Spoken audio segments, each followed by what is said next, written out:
बिस्मिल्लाहिर्रहमानिर्रहीम अस्सलाम वालेकुम। कैसे हैं आप सब लोग? अल्लाह सबको खुश रखे। आज मैं बना रही हूँ ग्रीन चिली चिकन कढ़ाई।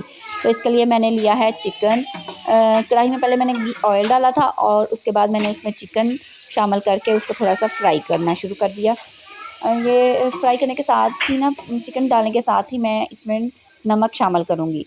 नमक शामिल करने के बाद इसको थोड़ा सा फ्राई करना है, इतना कि इसका कलर थोड़ा सा ब्राउन हो जाए, चिकन की जो स्मेल है वो ख़त्म हो जाए। ठीक है, अब ये फ्राई हो चुका है तो मैं अब इसमें शामिल कर दूंगी गरम मसाला। गरम मसाले में मैंने लिया है इलायची, ज़ीरा, दालचीनी और काली मिर्च। ठीक है, इनको मैंने दरदरा सा पीस लिया है और इनको सिर्फ़ 1 मिनट के लिए फ्राई करूँगी चिकन के साथ ही।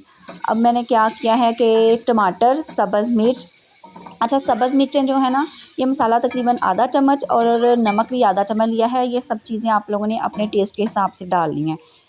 सब्ज़ मिर्चें जो हैं वो मैंने तकरीबन 4-5 ली थी। टमाटर 4 अदद टमाटर, 2 छोटे साइज़ के प्याज और अदरक लहसुन 1-1 चम्मच भर के, वो मैंने सब कुछ डाल के ग्राइंड कर लिया था। ग्राइंड करने के साथ ही मैं अब इसमें शामिल करके तो इसको भून लूँगी और इसके साथ ही मैंने हल्दी और सुरख मिर्च डाल दी है। अच्छा, क्योंकि मैंने सब्ज़ मिर्चें ज़्यादा डाली थी, ये कढ़ाई ही सब्ज़ मिर्चों वाली है, तो जो सुरख मिर्च है वो मैं बिल्कुल मामूली सी डाल रही हूँ, सिर्फ़ इसको कलर देने के लिए।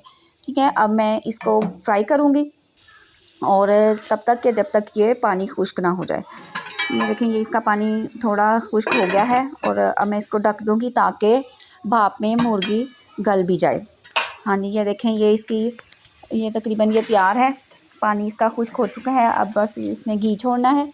जब ये घी छोड़ देगा, तकरीबन 1-2 मिनट में इसने घी छोड़ देना है। ये देखें, ये बस आराम से और जल्दी बनने वाली रेसिपी है। देखें, ये इसकी फ़ाइनल लुक। ओके जी, अब मैं इजाज़त चाहती हूँ। अल्लाह हाफ़िज़।